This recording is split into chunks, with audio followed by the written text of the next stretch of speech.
Morning, folks. It is a warm day out today. It's raining. The snow is melting, but it's also packing into ice, so it's kind of slippery underfoot in places. Now, I'm going to get right to it today. I think I'm going to title this video here to Bitching Your Way to Starvation. So, you know, even though I live out in the woods and I live by myself, I have some contact. People contact me.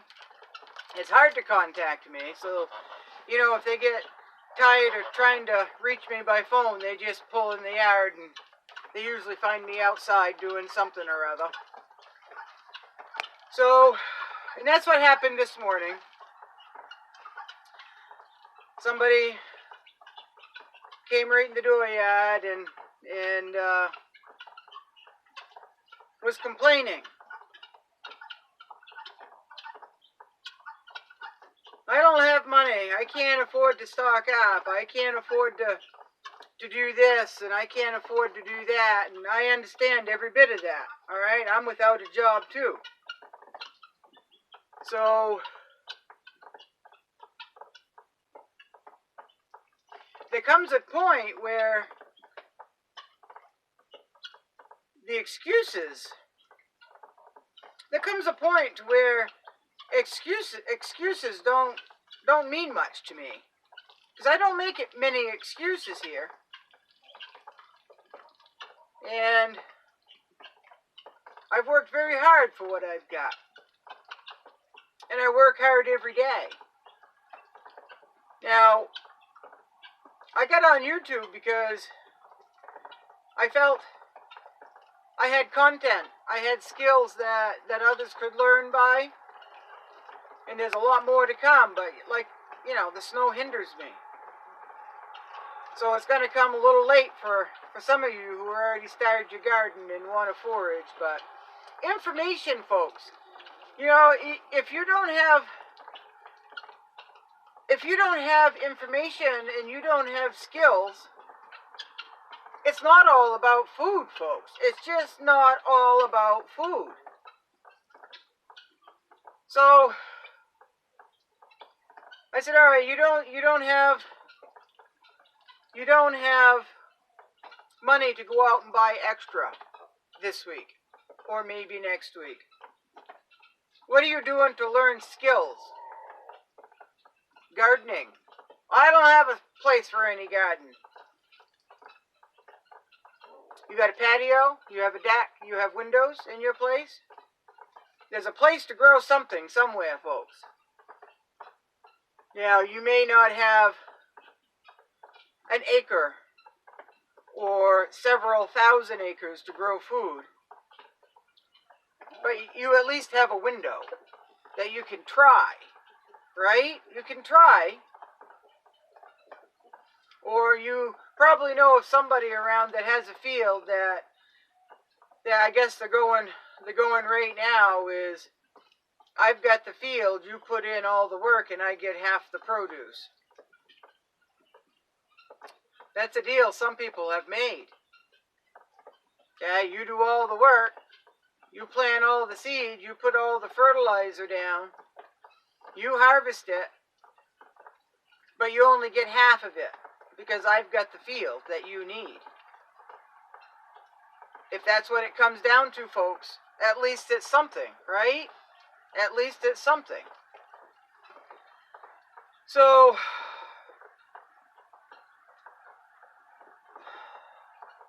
I don't know, folks. I don't know. There seems to be a whole lot of excuses out there. If you want it bad enough, you'll find a way. Right? You'll find a way if you want it bad enough. So,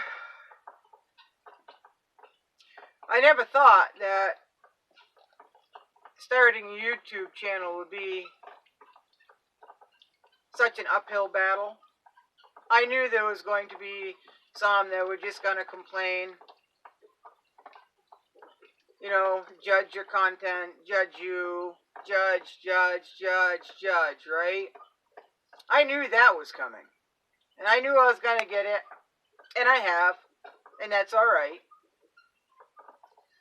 But I didn't realize that there was going to be such an upward battle to get information out there. You know, I do what works for me, and I try to show and demonstrate and teach what works for me, and it won't work for everyone. It just won't work for everybody. But I'm still gonna continue to do what I've been doing. You know, somebody said you should be more like this channel. They've got over 300,000 subscribers. Well, that video channel doesn't give much information. They talk about this and that, and a lot of complaining, a lot of ranting, telling you need to do this and you need to do that. But they don't do much showing how you could do things. It's just you need to do that. So I, for one, I don't need a mama. I've already got a mama. I don't need anybody shaking their finger at me, telling me I need to do this, but not demonstrating how to do it or talking about how to do it. I don't need that. You're not going to learn skills that way, right? So I'm a little flustered today, I guess. I didn't get much sleep last night, and that tends to make me a little less patient. But if you're going to come to me whining and crying because you haven't done anything for yourself, and you're coming to me with all these excuses, come to me with what you've tried and go from there. I can't be a personal teacher, folks. Now, I told them they can get right on my YouTube channel and learn as you go. And they're more than welcome to come and work beside me in my garden so I can show them as I'm doing things. But then there's another excuse after another why they can't do that. Now, they can find the time to get on YouTube.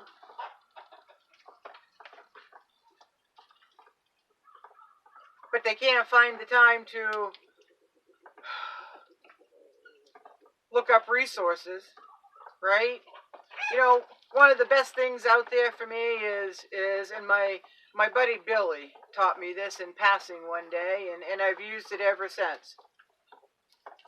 Alternative to, when you go to Google or you go to any of these other search engines, and if you want to know, like mustard, I'm going to show you something here in a minute. Like mustard is alternative to mustard. Mustard alternatives. And that brings you into a whole new world, folks. Just putting that alternative to whatever. That's a really good search tool. And I'm very thankful to him for saying that. Because he suggested it like, I don't know, 7 years ago or more. So I've always done that, and it's just opened up the search for me. But if you're gonna go on YouTube to learn one specific way, you need to go to several YouTube channels. You need to go to several search pages and read and do your research. I don't have time to be someone's personal tutor. You know, if they want to work beside me, if they want to walk beside me while I'm doing my thing and learning that way, that would be one thing.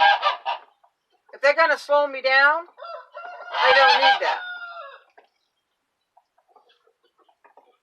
So anyway, I'm hollering over the geese, and I don't have patience to holler over geese today.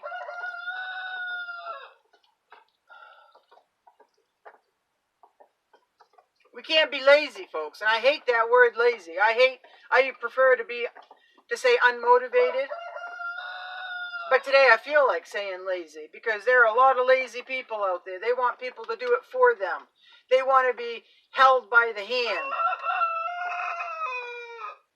I put my work in. I put my research in.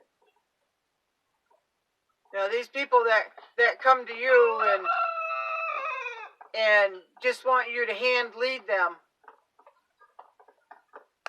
I don't have time for that. So if they're not willing to research and they're not willing to put that work in, then starvation is going to be an awful, awful poor appetite. Right? So today I'm going to tell you about a very simple recipe. See that? I don't know where I am. Right there. See that? That is homemade mustard. Now there are several ways you can do that, folks. You can buy mustard, right? Already prepared already. Squeeze it out. That's all well and good. It lasts for a long time, folks.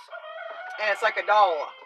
So, but if you didn't have any mustard, you wanted mustard, and there was no way to get mustard,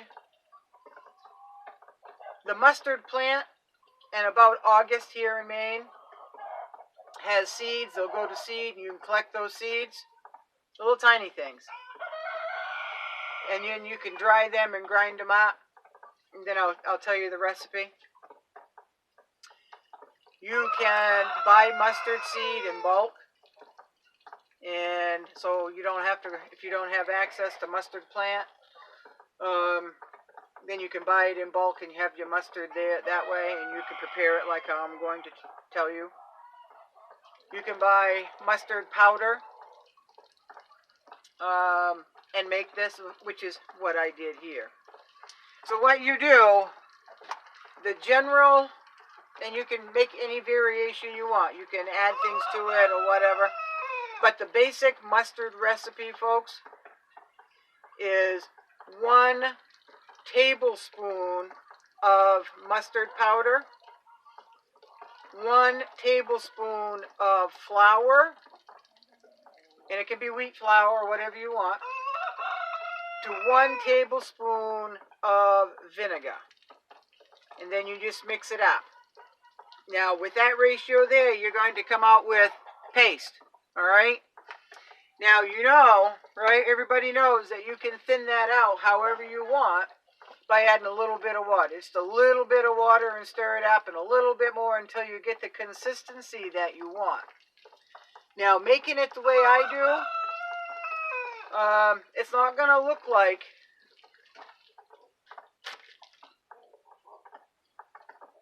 your traditional mustard color.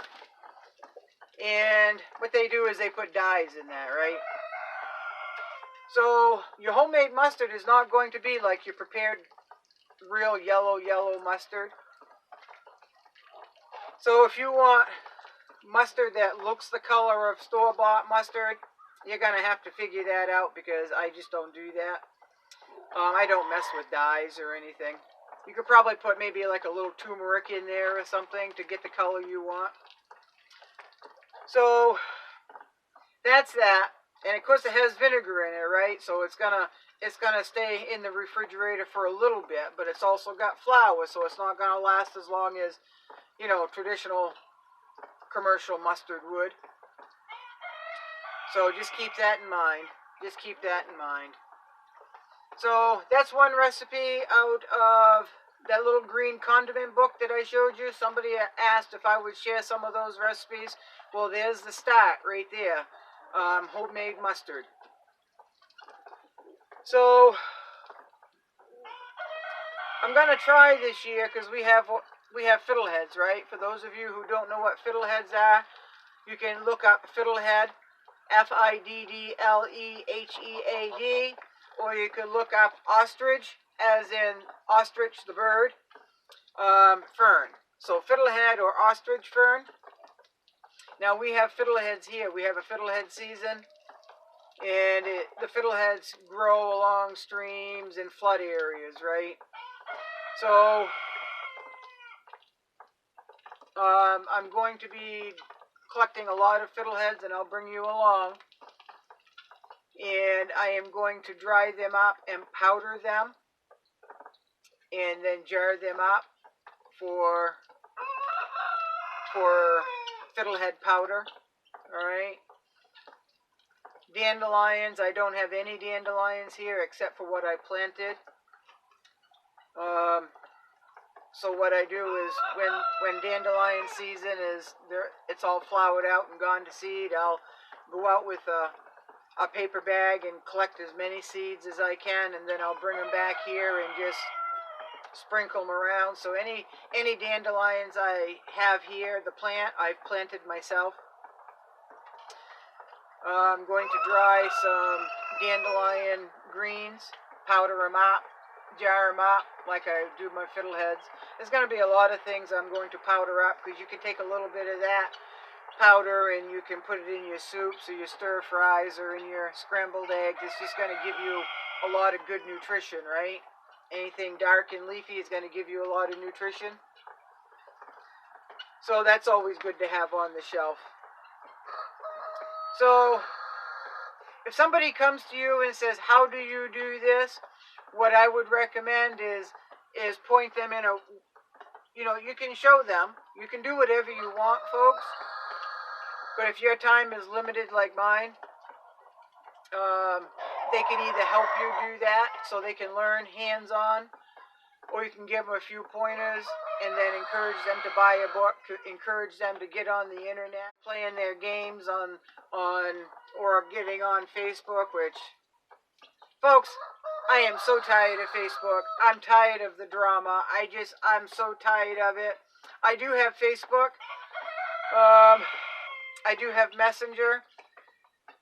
Messenger acts up an awful lot, folks. It acts up an awful lot. So, like, maybe once or twice a month I can get on Messenger. So I might as well get rid of the damn thing. Facebook, I'm over Facebook. I would post something and they told me that, the whole Big Brother Facebook thing told me what I was posting was false information, or they just downright delete, right? They just downright delete my comment. Or for some strange reason I couldn't get on Facebook for a while. Interesting how that works, right? So, I just never get on Facebook. People know how to find me if they want to bad enough. They know I make videos, or they can ask other people where the hell I am. They can direct you to YouTube if they want, right? So I'm not a social butterfly. Obviously, I live alone in the woods, so I'm not a social butterfly. I don't have time to sit down for hours at a time and chat with people. I just don't. So anyway, I am rambling. I try not to ramble, but there is a basic mustard recipe. You can do it. You can put ground ginger in there if you want. All right. You can make it as big or as small as you want, but that's the basic recipe for basic mustard. Okay. 1 tablespoon each. 1 tablespoon of flour, 1 tablespoon of vinegar of your choice, and 1 tablespoon of mustard powder. And it's pretty good, folks. It's pretty good. And if you want to thin it, because it's a little spicy, all right? It's a little spicy. But if you want to thin it, just add water and stir it until you get it to the consistency that you want. All right? I like spice, so that's good for me.